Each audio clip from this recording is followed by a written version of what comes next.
So, really, I can make a video on pretty much every video the Young Turks upload because all of them are pretty bad. But really, I choose to only do videos on the exceptionally stupid ones. And I really can't believe everybody missed this one because holy shit, is this a bad one. Oh, and I changed my avatar. For the record, I don't like Steve Bannon or Donald Trump since I don't agree with having rulers, but I like Steve slightly more than I do Trump because at least Steve, he's slightly less statist than Donald Trump is, even though that's about the equivalent of saying I'd rather be punched in the face than kicked in the balls. It still stands. Also, it's completely unfair, and really, if somebody is given an unfair criticism, I will gladly defend them. Oh yeah, and my microphone is dead right now, so I apologize for the bad audio quality. I'll get that fixed as soon as I can. Steve Bannon is chief advisor to the President of the United States, and often he's called racist. Considering that you call more than half of the United States racist on nothing more than you disagreeing with them politically. Tens of millions of Americans are totally fine with a man who is driven almost purely by racism and sexism. Oh, shut up, you piece of shit. It does not surprise me that you consider Steve Bannon to be racist. Hell, by that criteria, somebody who disagrees with you being racist, I'm racist, according to you. And I am not a racist, so... So, nice straw man there. Where'd you get his hat? It's cute. They didn't say that the people were racist. They actually just said that people are okay with a man who is driven by racism and sexism. Tens of millions of Americans are totally fine with a man who is driven almost purely by racism and sexism. Just because you're complicit in someone being a racist doesn't make you a racist. It still makes you somewhat of a piece of shit, but it doesn't make you a racist. He bragged about how Breitbart, the website that he ran, was the home of the alt-right. That's for white supremacists. And actually, there are two different working definitions of the term alt-right. The one coined by Paul Gottfried in 2008, which is the one Bannon is referring to, which is defined as any right-wing ideology that's not pro-establishment, or Richard Spencer's definition, which is the one that you are currently describing, and is not the one used by Steve Bannon, Milo Yiannopoulos, or people of similar likeness. Oh yeah, and I fixed my microphone like halfway into the video. And almost everyone agrees to that, except some in the alt-right. Some in the alt-right are proud of being white supremacists, and others say, no, that's slightly unfair. I mean, we're Judeo-Christian supremacists, we're supremacists of different ilks, etc. Okay, so now the more libertarian people who identify with the right are bigoted even though they aren't bigoted, and you simply call them that because they choose to identify with a label that they coined first, which was unfortunately co-opted by ethno-nationalists like Richard Spencer. Holy shit, this is an inception level of cognitive bias. Is Steve Bannon really racist? Well, we might settle that today because Paul Blumenthal in Huffington Post did some wonderful research. Using the Huffington Post as a citation is your first error, but I also looked over the article which was provided in the description of your video. I will give you credit for that. And the article only provides about 2 citations which are relevant to the subject at hand. A Stanford website called Decoding Marine Le Pen, which gives nothing more than a baseless charge that Marine Le Pen is a right-wing extremist who wants to Holocaust all Muslims and is doing it because of a family feud in the Le Pen family. The other citation is from Salon.com, which can be dismissed automatically alone from the website it's coming from, but I actually took the time to read the article. And the Salon article refers to an unnamed source for quotes, and refers to the subject of the article as nothing more than a bunch of ad hominems. And that's not even to mention that the Salon article has absolutely nothing to do with what the subject at hand is, which is Steve Bannon liking a book. So first, he noticed that Steve Bannon kept talking about this thing called the Camp of the Saints. Let me give you Bannon's quotes on it, and then we'll tell you what the Camp of the Saints is. You're going to want to know. No, really, you are going to want to know. This is by far the funniest act of desperation I've ever seen come out of the Young Turks. Okay, so he says back in October 2015, Bannon does, it's been almost a camp of the saints type invasion into Central and then Western and Northern Europe, referring to immigration there from the non-European parts of the world. He said again in January 2016, the whole thing in Europe is all about immigration. It's a global issue today, this kind of global camp of the saints. One more, again in January 2016, it's not a migration, it's really an invasion. I call it the camp of the saints. And it goes on and on and on, constant reference to camp of the saints. I just gave you 3 to give you a sense of it, okay? And it is not immigration, it's an invasion. So what in the world is this thing? It turns out it's an obscure novel from 1973. It's a French novel called The Camp of the Saints. And it is about an invasion of the white world and the end of the white world when non-white people come to Europe. Oh, wow. I'm sorry, I can't keep it together. Camp of the Saints is a work of fiction. It's a work of fiction describing an alternate Europe. Steve Bannon references an alternate Europe, a work of fiction describing the takeover of an alternate Europe between races, sure. But he's talking about it so seriously, like it's like it's some sort of political manifesto. Like Steve Bannon's reading Mein Kampf. No, you fucking idiot. He's reading a work of fiction. This book is like fucking Alice in Wonderland. Actually, no. If you did a bit of research, it much like there's a couple others actually that are in this same sort of dystopian, kind of almost like white nationalist fiction genre. There's like another one that's actually written set in America where a bunch of white guys have to fight a government that's been taken over by blacks and Jews. So yeah, it is incredibly relevant that a guy who's supposed to be running our country that is filled with, you know, black and brown people, yellow people, all that stuff. I don't know if any of that's PC to say, but yeah, it's kind of relevant that this guy likes books from that genre, because mostly the only people who fucking like that kind of shit are fucking storm fags.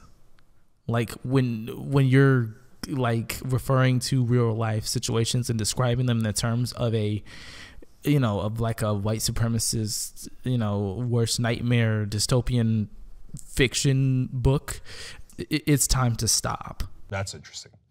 Now, this is apparently popular in the alt-right. It's been popular in the far-right for a long time in Europe and America. Wait, Cenk, I thought you just said it was an obscure book. Is it an obscure book, or is it a book that's popular in the alt-right? And you can't try and claim that you think the alt-right is a minority, because remember, according to you, half of the country are a bunch of alt-right racist Klansmen. Tens of millions of Americans are totally fine with a man who's driven almost purely by racism and sexism.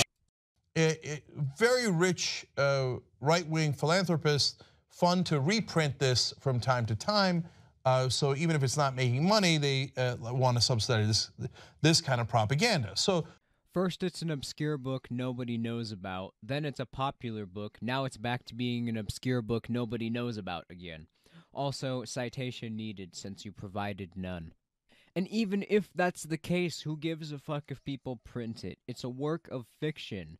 According to your logic, if somebody does something violent and they happen to know what Grand Theft Auto is, then there's a correlation between the two, even if many other people play Grand Theft Auto who aren't violent criminals. Similarly, many people have read Camp of the Saints and aren't racist right-wing bigots. Apparently, it's a well-received book by general audiences in Europe, and like many other pieces of fiction that no one otherwise gives two shits about, only left-wing lunatics get their panties in a bunch over the book because they don't like the plot. Context is key. It's very popular within the far right, and of course the ethno-nationalist part of the alt-right. You know, neo-Nazis, storm fags, whatever's, all that. That's who it's popular with. He even said within this same clip that you were using that it's popular. It's been for a long time been popular within the far right. So that weird ass pedantic bullshit about, oh, well, which is it, huh, chink? It's just retarded because we both watched the same damn clip. He already gave the context in which that it is popular. No, left-wing lunatics are not the only one who dislike the book. Most people who wouldn't even say that they were even that like politically, strongly aligned with whoever ever heard of or read this book or the Turner Diaries describes it as crazy racist trash. Like, you're out of your fucking mind. And also on that same Wikipedia page, actually, if you kind of Google some of those right-wing intellectual thinkers or whatever, a lot of them would be considered kind of like on the far right there. So your own source that you just cited actually confirmed what he said. It's popular and well received within the far right. Well, okay, what's in the book? Well, they went and asked Stanford University French professor about this, and they're familiar with the book, and they explain it this way. This book is racist in the literal sense of the term. It uses race as the main characterization of characters. It describes the takeover of Europe by waves of immigrants that wash ashore like the plague. Okay, that sounds pretty bad. But the book isn't saying that this is actually going to happen, though, nor is it describing real people in real scenarios. I mean, the locations are real, but that's about as realistic as the book gets. What you're complaining about here is effectively the wording that the author is using, which even if it's in the book, which I doubt seriously, considering your source is a college professor, this is just nothing more than typical language policing used from the regressive left types. But, I mean, according to your argument, Cenk, Martin Luther King Jr.'s I Have a Dream speech is racist because he uses the term Negro to refer to black people. Well, according to the modern left, Martin Luther King Jr.'s I Have a Dream speech actually would be considered racist since he's advocating for equality of opportunity and for everyone to be treated equally, while the message of the modern left would consider that a microaggression since all lives matter trivializes the Black Lives Matter movement. So this shows just some more ignorance on your part. Martin Luther King actually, though first kind of starting out on the whole racial equality thing, moved on to the income equality and the poverty thing, which is around the time that he died. He figured out, like most of us who aren't fucking ANCAP idiots, that equality of opportunity doesn't mean anything under a capitalist system due to the fact that it's inherently contained within capitalism that not everyone will have access to the same opportunities as long as the deciding factor between people is capital. He saw that, okay, the race barrier can be dealt with, but now we've got an economic one. You're an idiot. It's about to get worse. Back in 1975, Kirkus Reviews did a review of this book when it first came out. Here's how they described it. They said, the publishers are presenting the Camp of the Saints as a major event, and it probably is, in much the same sense that Mein Kampf was a major event. Citation needed. Damn. Okay, wow. I'm going to tell you the plot in a second. You'll make up your own mind. One last quote from a reviewer. In this case, it's actually a political figure, Linda Chavez. She worked under Ronald Reagan, she worked under George W. Bush, deeply conservative, deeply right-wing. Chavez is a neocon who specializes in identity politics. She's about as right-wing as Al Sharpton. Bullshit. And I thought that they say that people on the left are the only ones who did this. Just because someone's not as right-wing as you doesn't mean that they're not right-wing. Nonetheless, she says about the book, because it is true, quote, it is a really shockingly racist, and to have the counselor to the president see this as one of his touchstones, I think says volumes about his attitude. Now, I never heard of this before, and I read those quotes about the reviews before I knew what the plot of the book was. I was like, shockingly racist. I don't know, it's after covering the news for over 20 years, after covering these guys for a couple of years, hard to shock me. Actually, I bet it's pretty easy to offend you, seeing as you get triggered by everything. You are pathologically offended. Here's actually a good example of what I'm talking about. Here is a line from an unnamed speech, and I'll give you a second to figure out where this is from. Okay, it's a direct rip from a portion of Martin Luther King Jr.'s I Have a Dream speech. So since he does it again, I guess I'm just going to have to address it. The point of this segment and the critiques of this book and others in its kind of genre is that they're depicting these people as invaders and monsters, and they're basing them on actual races, describing them as dirty and rapist and ultra violent and all types of shitty things that I'm sure you wouldn't want being said about your race, even if it was just my own personal fan fiction. You dense piece of shit. Let's see if it's actually shocking. Well, it turns out the plot of the book is about 800,000 Indians are coming to France as immigrants, as refugees, because they're impoverished. They're led by a figure that is called the Turd Eater. He literally eats crap in this book. He is the leader of in this case, Indians, but really non-Western world overall. Nope, can't do that. The plot of the book specifically says that they are people coming from India, coming across the Indian Ocean, not general non-Western people. Bullshit. That's you using the logical fallacy of induction. You're trying to introduce elements that don't exist.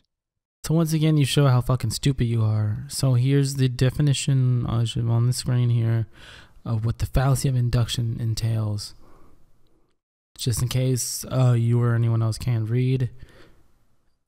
It's when it's reasoning based on personal experience of an event. Like if you just said that all buses were yellow because you saw a yellow school bus, like that reasoning is inductive. Is a bus, it is yellow, so all buses must be yellow. It's an error because all I have to do is show you a bus that is white, a bus that is blue, a bus that is multicolored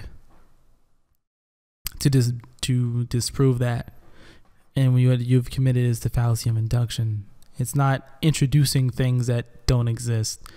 And actually, if you kind of read some more excerpts from this book, you actually see that a lot of the traditions and the ways that these people act or whatever aren't necessarily part of just simply Indian like cultural norms and stuff, which is why Jank said that, because it says non-Western in general, because the author in the book kind of puts like a hodgepodge of like physical characteristics to describe them and behavioral things that don't necessarily come from India itself.